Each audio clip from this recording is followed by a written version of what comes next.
So for the next panel, I'd love the panelists and the moderator to come up.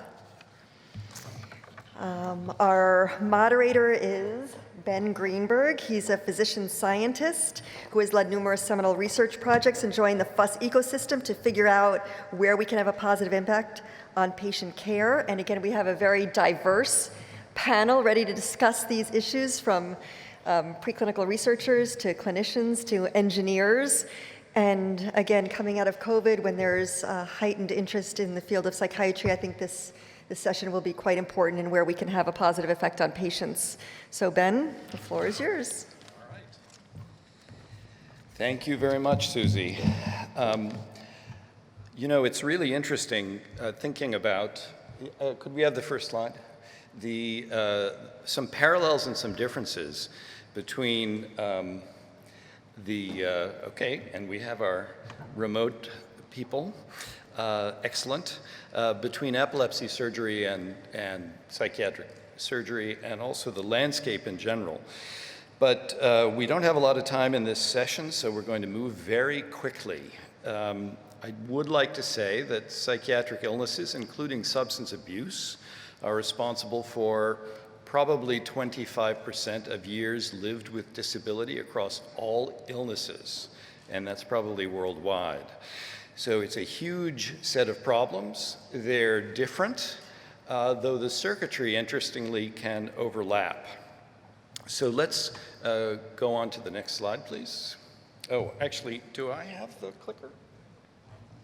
Not the clicker. Ooh, it only has 2 buttons. I can't go wrong.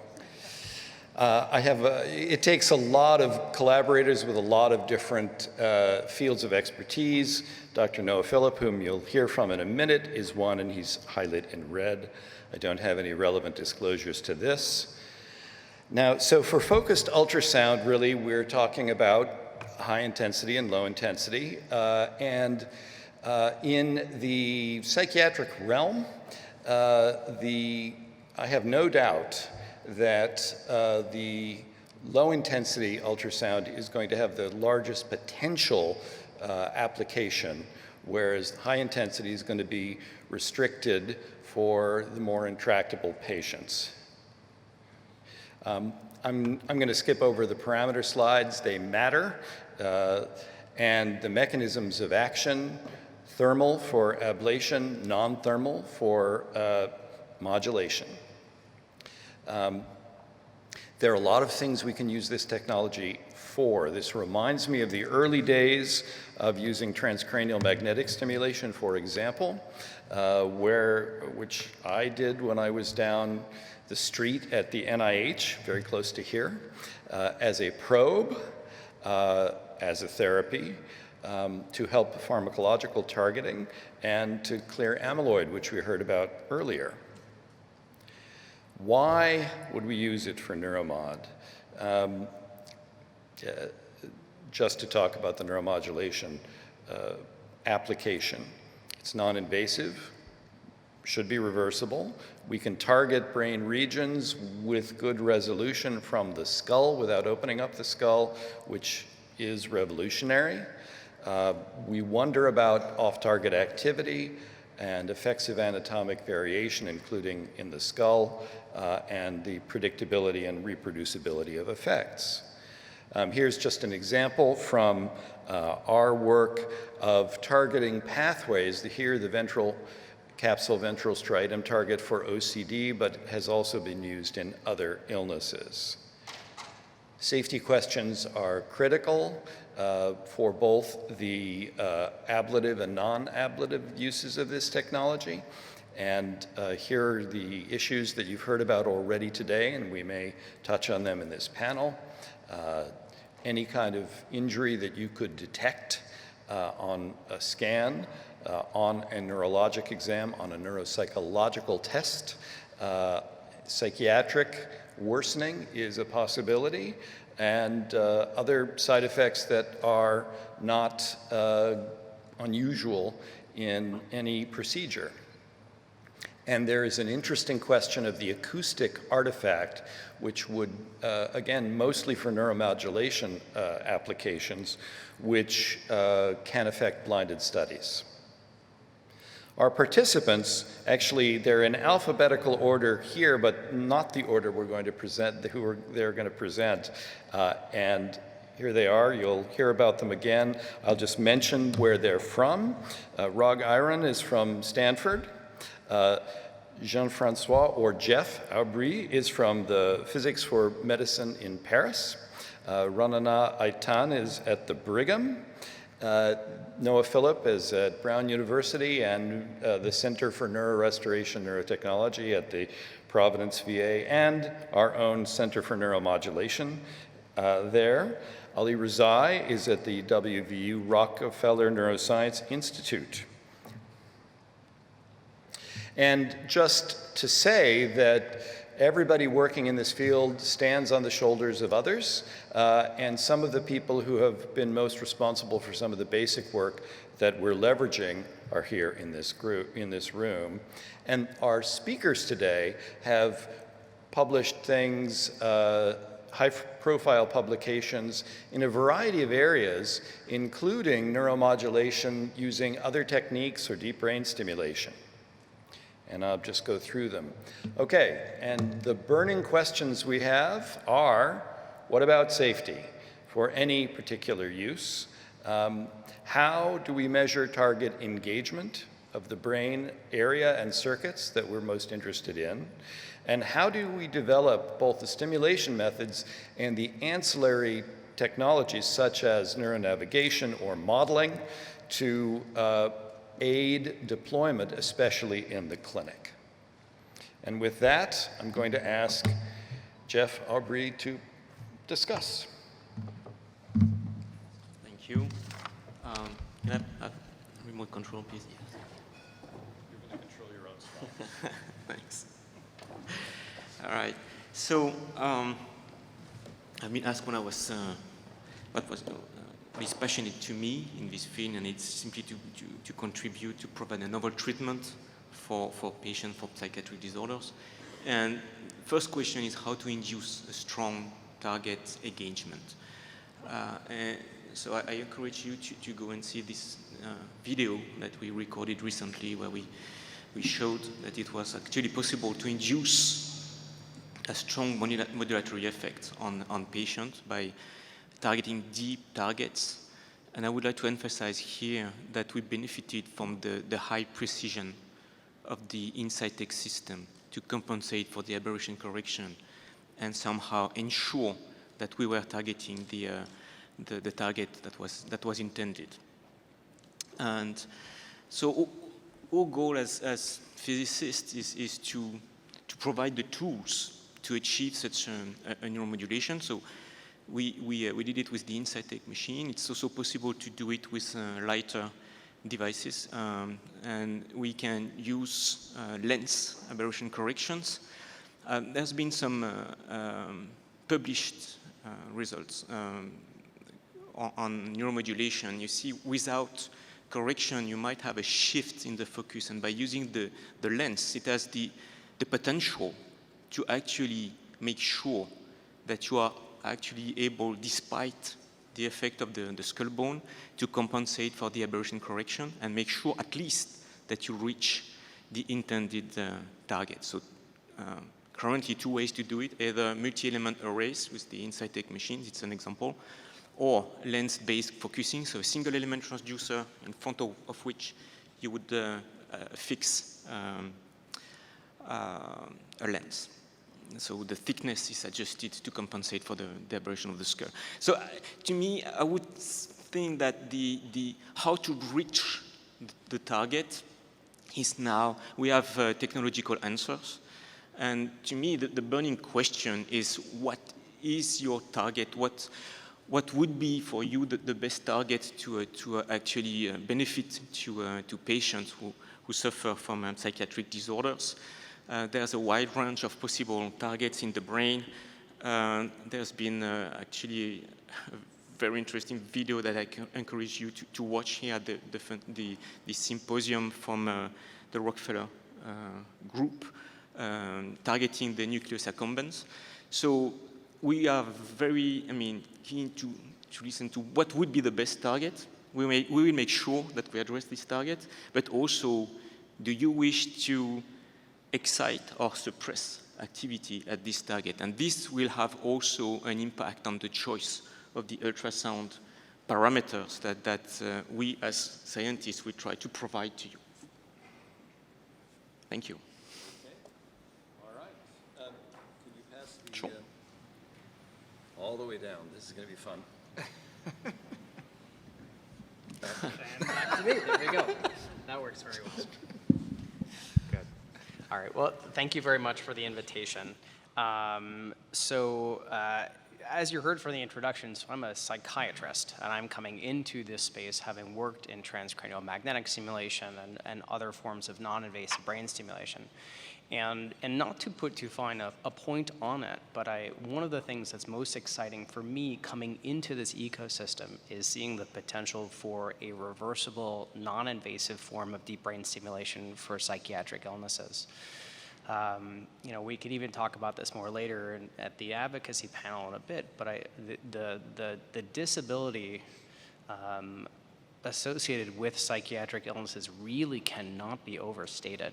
And we're in a situation where the treatments that we have simply do not meet our needs, and focus ultrasound has tremendous potential to work in that direction. Is it going to be the fix for everything?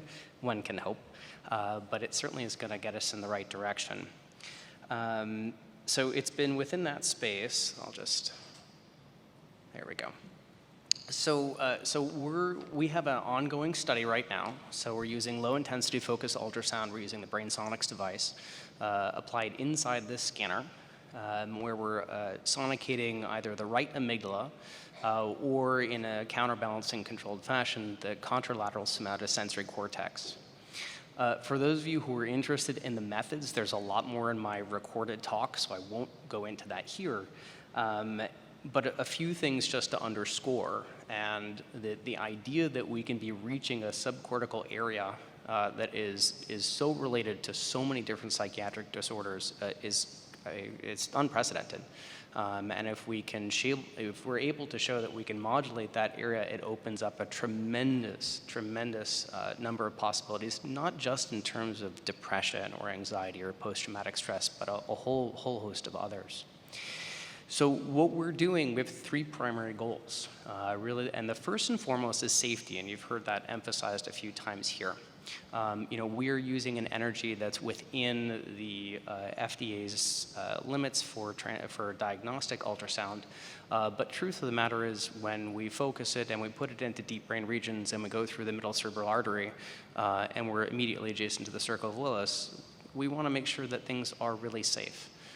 Because this can be a technology that can be widely deployed in every physician's office. And we need to, first and foremost, make sure that this is safe beyond a shadow of a doubt.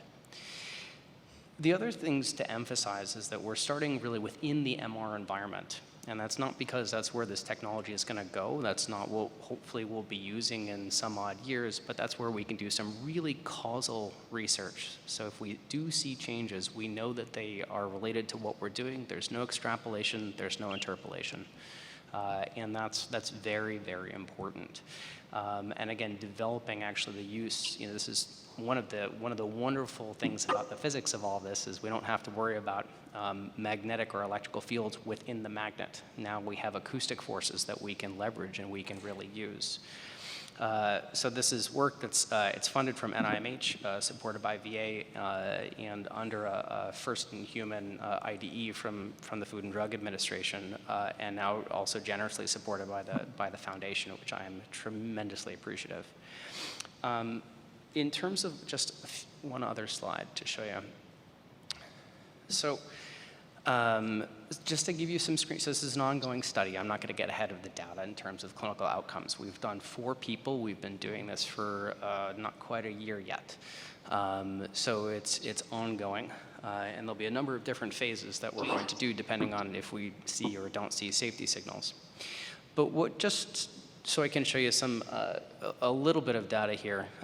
So these are some scout images of one of our participants in this scanner, and we're comparing line of sight targeting with some of the acoustic modeling that's in blue, and then some changes in perfusion that you can see there roughly at the focal length of the transducer that we're using.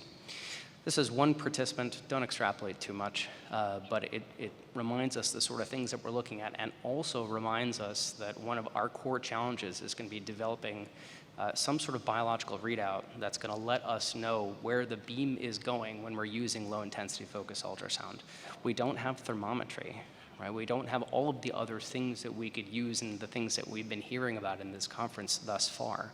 So we need to find something different that lets us know that the beam is going where we want it to go and doing the things that we want it to do. And with that, I will pass it on to our next speaker. Okay. Yeah, let's find out who the next speaker is. It's Dr. Rosati. Thank you. So appreciate it. So thanks for the opportunity. And Ben and I, we worked together 20 years ago doing deep brain stimulation for OCD. And I've been a big advocate of deep brain stimulation for OCD and depression and other conditions. And neuropsychiatric problems are very common, probably more common than everything we discussed so far to date this morning. And anxiety, mood, addiction impacts so many people. And I think from my point of view, ultrasound, it could potentially be a game changer in this regard because it's non-invasive. It is no frame, no temperature increase from our perspective with the low intensity, and the MRI becomes a therapeutic tool that can be used for somebody who can just come in, get a treatment, and leave same day. The biological feedback is very important to know, whether it's anxiety, cravings, and others. So I think this is a very exciting time, in terms of neuromodulation of low-intensity focused ultrasound. So let me just talk about a few minutes about the work we've done with Dr. James Mahoney and colleagues using low-intensity focused ultrasound for substance use disorder. SUD is a big problem in this country. Last year, more than 100,000 people died from substance use disorder overdoses, and 800,000 had non-fatal overdoses. It impacts everybody in this audience must know somebody who is dealing with drug addiction or problems of addiction overall. The death toll is going to estimate to be double by 2029 from a Lancet publication. And despite the best treatments, 50% of success, but despite the best MAT and other treatments, the success rate is limited. And polysubstance use is very common. So this prompted us to do a study to see if we can use low-intensity, non-lesioning ultrasound as a FDA pilot trial in collaboration with Psychiatric colleagues. Our objective is obviously safety is the most important thing, tolerability and feasibility of using ultrasound for opioid use disorder. Secondary objective is to assess the effects on substance cravings. So we initially started with the first two participants at very low dose intensity after consultation with the FDA, and then if that was safe, FDA allowed us to go to a higher dose, which we thought would be more therapeutic based on our preclinical studies. So it was a 4-patient trial, so I cannot say too much about the details, only 4 patients limited, but screening, sham sonication, acute assessments intro-op with cravings, anxiety, and cravings of different substances, and then follow-up day 1, 7, and 90 days. So here's the results. The first 2 patients were successful with a very low dose and no issues, so FDA allowed us to proceed with the last 2 patients with higher dose. And in this last 2 participants, when you do sham sonication here, looking at heroin, alcohol, and benzo cravings acutely, in subject 3, the sonication after 5 and 10 minutes, and left and right nucleus accumbens, there is no change or increase in cravings, and also increase in anxiety scales and depression, which I'm not showing. And then after 5 minutes of sonication, with the active sonication, there was a reduction in heroin, alcohol, and benzos. And this same trend was also obtained at the participant number 4, not as much as number 3, but it's only 2 subjects, it's got limitations. This was interesting for us with acute reduction, and then, but what was more interesting is to us is that when we looked at them at 1 week, and subsequently later, 5 days, 7 days, and 30 days, we're seeing a persistent reduction in the cravings for heroin, benzos, alcohol, and other substances. So a very brief duration of active sonication has resulted in persistent reduction. Again, limited findings, only 2 patients, so The results right now are all 4 participants successfully completed the procedure. No adverse effects, no increase in heat, low intensity targeting of the nucleus accumbens using tractography with selective tractography, and it acutely reduced within minutes substance cravings and anxiety.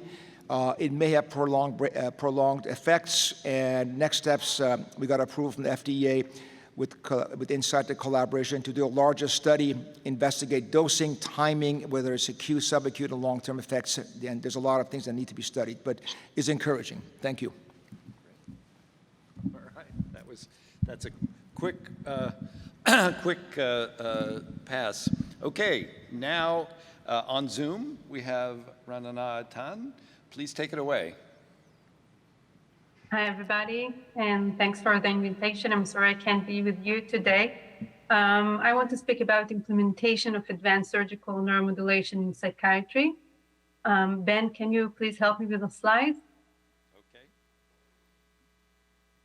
Okay, so we ask ourselves, why has deep brain stimulation and other neuromodulation treatments in psychiatry had so little impact actually on our patients' life?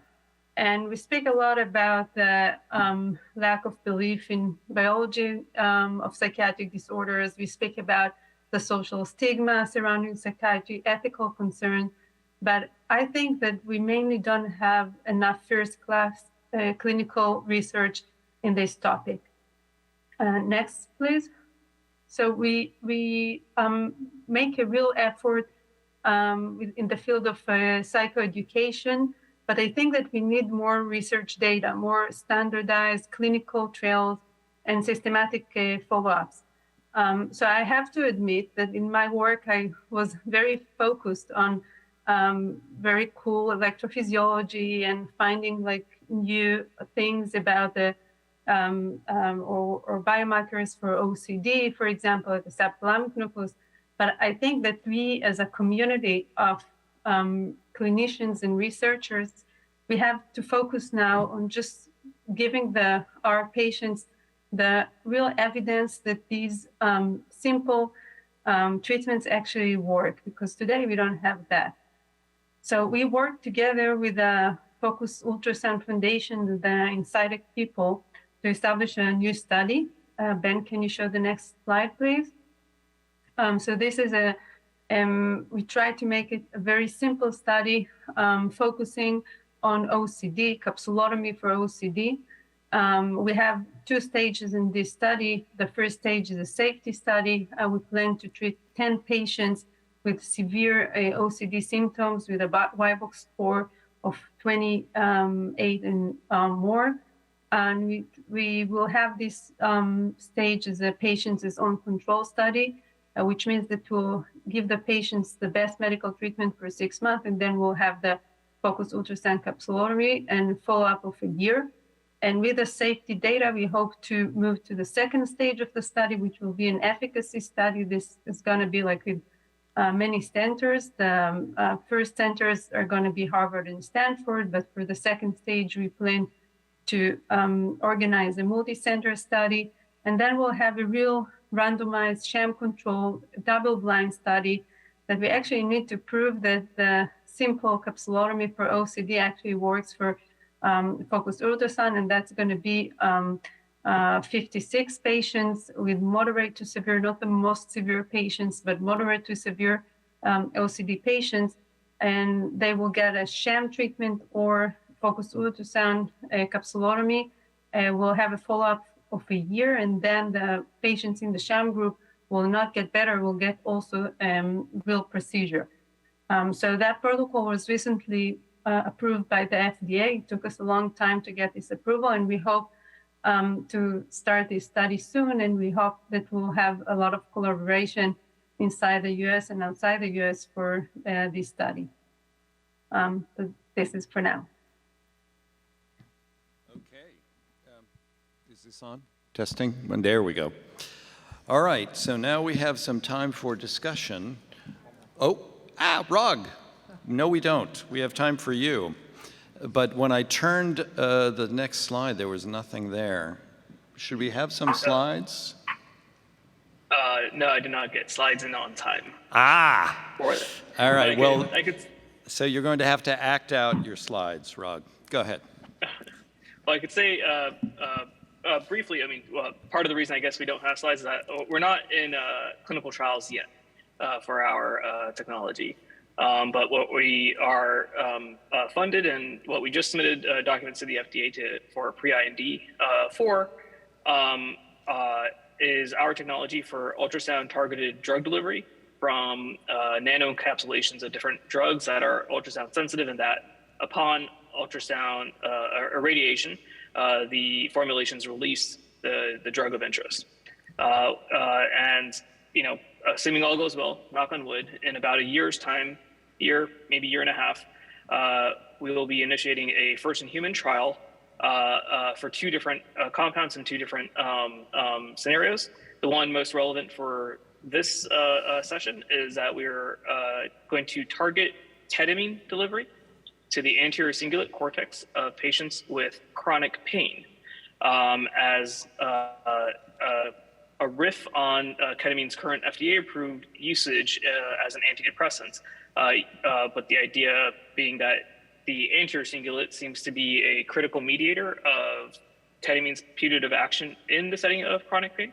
And so if we were to target the delivery of ketamine there, we can maximize its efficacy in that scenario. The first-in-human trial will be a purely safety trial, of course, as all things start. But we will be using a battery of assays, EEG, fMRI, and so on, along with pharmacokinetic measurements, to try to determine whether we are indeed getting ketamine release from our formulation, as well as a biological effect that we can measure. But kind of maybe as a lead into the rest of the discussion, concerns that I have, are, for a given device, how can we be sure that we've definitely achieved a certain in situ intensity or pressure at the target that we want to, given that it is a low intensity, we don't expect to be raising the tissue temperature in any kind of appreciable way. So how can we be sure that we've sonicated, in our case, the anterior cingulate, or in other cases, the amygdala or what have you, or accumbens. And so and then second is, what is a quote unquote definitely safe parameter set? Are we, as long as we keep within, a certain MI or thermal index putative number, do we expect complete safety in a given sonication protocol? How is that affected or not if we're using a non-microbubble, something that doesn't have any bubble characteristic to it? Are we good to go, or do we need to consider anything else?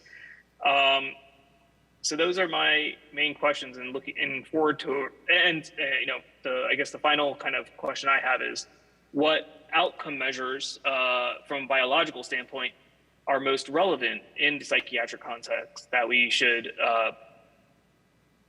work towards in optimizing our protocol? From the physics standpoint, there's a certain number of uncertainties, but certainly from a biological standpoint, I imagine there are also a number of uncertainties. And so what are the metrics that are most relevant to measure from a biological or clinical perspective in psychiatry in this trial or related trials?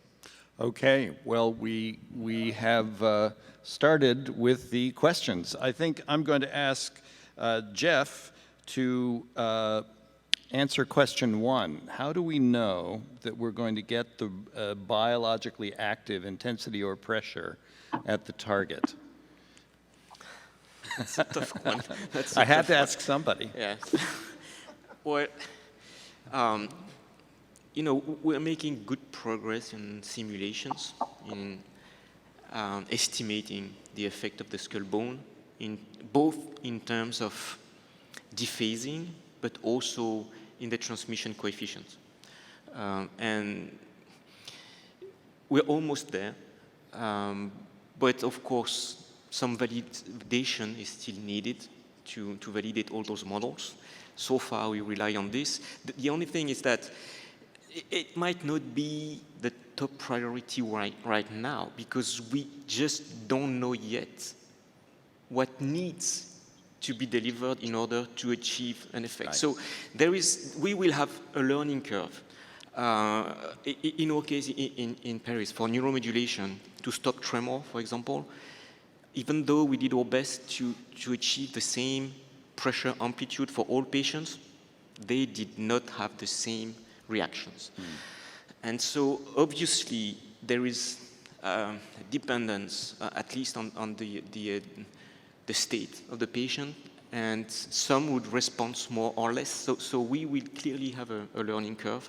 And in parallel, I would say, and then we will have to make sure that we can estimate the energy that is transmitted through the skull, so that then we will be able to adjust the power in order to optimize the effect. So in the meantime, I guess we will have to rely on some neurological response. It could be based on functional MRI, it can be based on EEG, electrophysiological responses. In our case, we would use accelerometers on the end. So more just ramping up the pressure until we see some response. Okay. Yes. Can I just add Go ahead. just a and then comment we'll to that? Get to your just question. for those of you who are in the audience and are developing technologies or are in this space, having these lower intensity systems constructed in a way that can operate in either an EEG or MR space that allows us to get the readouts faster, more directly, and in real time. There's a real need for that, and a lot of potential for its use. Okay. Yes, please. Hi, so this I recognize might be way in the future, and that's okay, but this is relating back to any of the OCD, anxiety, depression studies. What do you think treatment will look like one day? Is it something that'll be done weekly and take the place of SSRIs? Would it be something that's done a few times and hopefully be it? And then what type of patients are we talking about? Moderate to minor patients who have occasional flare-ups, or only serious, hard-to-treat patients? Okay. Well, I'm going to ask Dr. Aitan to respond to that. What's the OCD treatment of the future going to look like based on severity and clinical features? How would you see treatment streams? So I believe that our neuromodulation treatments will be like another tool. It will be, aimed for the not most severe patients, but gradually we'll be able to treat the less severe patients. And I think that we might be able to use some low-grade stimulation and see if it works, and find the right place in the right patient to make the personalized treatment that we want for that patient. We'll figure out which circuit for that patient or which location will be most effective, and then we'll be able to make the definite treatment, which might be a irreversible lesioning for these patients, because I believe that for our patients with a chronic disease, I believe that we'll have to make a permanent treatment for them. And maybe after a few years, we'll have to repeat this procedure. But I believe that the less invasive or treatment will be just to localize the right place for the definite treatment for our patients. Okay, we only have 2 minutes left. Dr. Zai, you want to comment? I think DBS is very challenging. From my point of view, you have an implant, requires constant adjustment. It's good for research, but I think ultrasound, if the validation comes, it will be an important tool for acute or subacute management of these conditions. And we were surprised when we saw persistent reductions in anxiety and cravings in these individuals. So I think a day may be there, because this is non-invasive, no head shave, no frame, and the patients can get the treatment. I can change or modulate the networks, so that can be used as a combination of medications and behavioral therapy, never by itself but together. But I think this is really interesting. From my point of view, it will surpass DBS in the long term. Okay. I'm delighted that a neurosurgeon mentioned behavior therapy. I think we have 1 minute left. Is there any question from the audience? There was one that came in online, which was about how repeatable across centers is the ability of DTI to be used as a target. And anybody want to take that one? So maybe what I'll do, I think what I'll do is I'll answer a different question, but time-honored tradition. Politicians do that. Exactly. No, so so the question is, right, how repeatable are the different things that we're doing to try to guide our treatments in the psychiatric space? And the answer is, of course, that every patient is different, and yet there are common themes. And the best way that I hope, and to get to the future treatments question, that the way that I see it, and I think that ultrasound can bring us there, is to let our patients' brains tell us what they need, rather than us coming up with an idea of where we think things are going to go. And with some luck, we'll be able to bring both the behavior and the neuroscience together to get us in that direction. Okay, well, with that, we are done. I'd like to point out for the audience that up here, there's an acoustic artifact. It's a little like a dichotic listening test, but cavitation feedback, but we've done very well. Thank you all.